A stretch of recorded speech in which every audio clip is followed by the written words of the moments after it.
First thing you want to do is adjust the strong front wherever the slope is.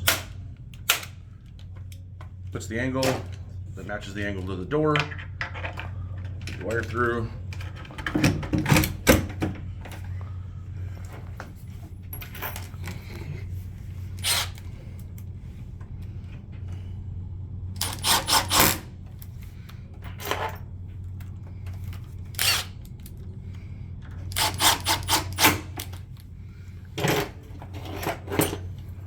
Put a little bend in your faceplate. That way if you ever have to take it off, it comes off really easy. Or when the screws come out, it just makes the door hard to close. And then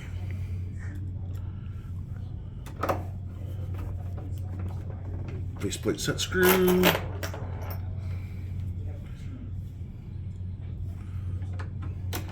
Now where's this pinching the wire you're worried about? I'll show you here in a couple of seconds. Spindle. Start here is 0, 1, 2, 3, 4, 5. 5 turns. Hole goes through this side.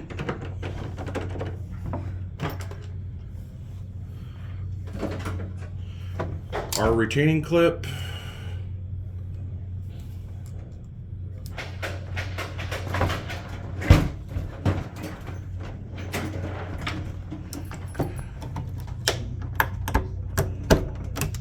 Just like that. Make sure it's set all the way in. Can't move out. Then your outside escutcheon. Feed your wire through here.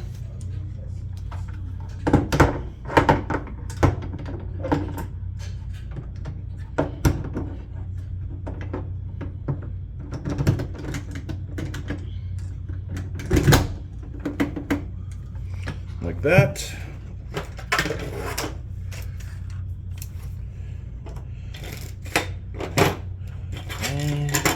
How many batteries? 3. Where's the Zigbee for this? There it is. So Zigbee and wire. So this is where the wires can get pinched. And we don't want them pinched. Nope, because it shorts the battery out and shorts the boards out. Remove the Zigbee from the board. How you know you have a Zigbee is it will have a goldish color. Take your Y cable, feed it into the bottom here. So it looks like that. Take your battery cassette out.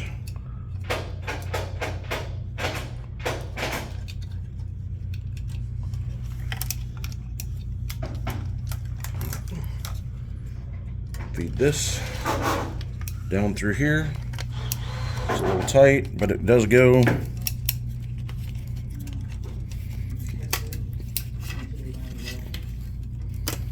Zigbee goes up in here into the top. Snaps into place where it can't move. Then you feed your wires in through this.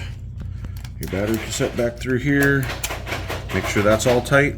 And then this is where the wires can pinch. If you see right here, if you actually tighten that up against the door, it's going to pinch these wires up. So you got to feed them into their little slot right in here.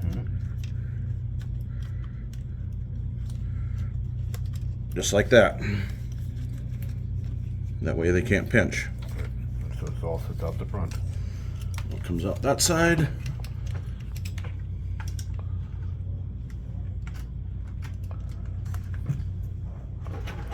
Deadbolt spindle.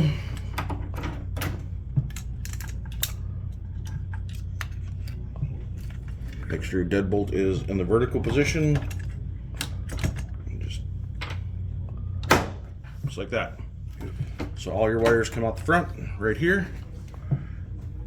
Then you use the 4 screws. Oh, those screws. Brass goes up top because you don't want the discolor show at the bottom.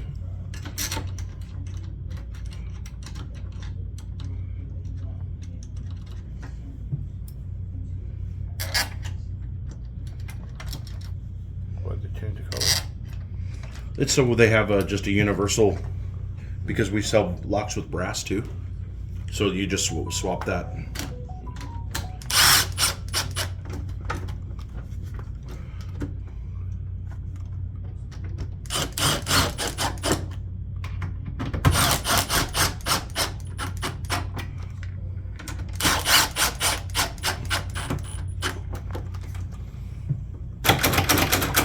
Mixture for one finger operation.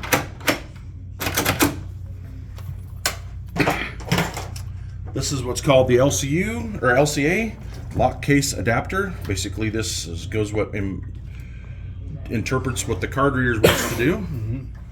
First thing is the one that's the Y cable, and this one. Tie them together like that. This one goes in from the LCA or LCU on the outside into here. This is your lock case wire. It's got the plastic sheathing. Goes into the other side like that. And they're all different sizes, so you can't confuse them. Battery, and then the second you plug in the battery, you should hear the lock initialize, which will be zit zit. No battery. Or not. Why did you get anything with no battery? No batteries. Duh.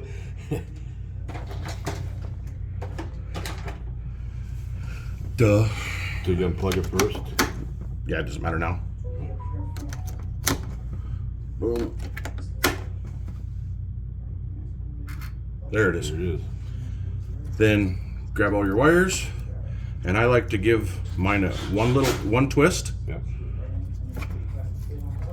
And tuck it back in here.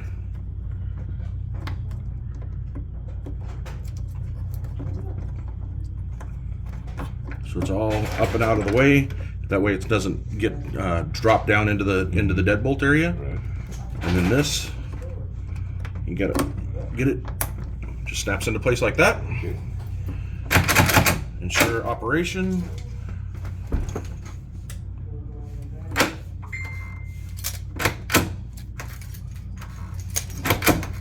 All right. And the old cover plate.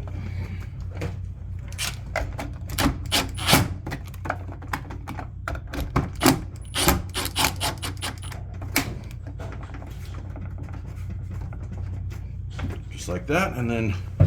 Now, is it possible to over tighten this? Yes. If you over tighten it, the lock won't work correctly. Okay. It binds. It'll bind on you. Yeah. So you just kind of Find the sweet spot. Find the sweet spot, exactly. Because if you go too much, then the reader on the outside gets one screw in the upper corner, right here. That just holds the reader in place. Then this is the reader cover.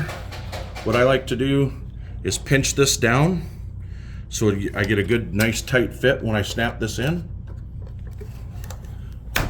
Like that. There you go. Test it one more time. There it is. All right. Good.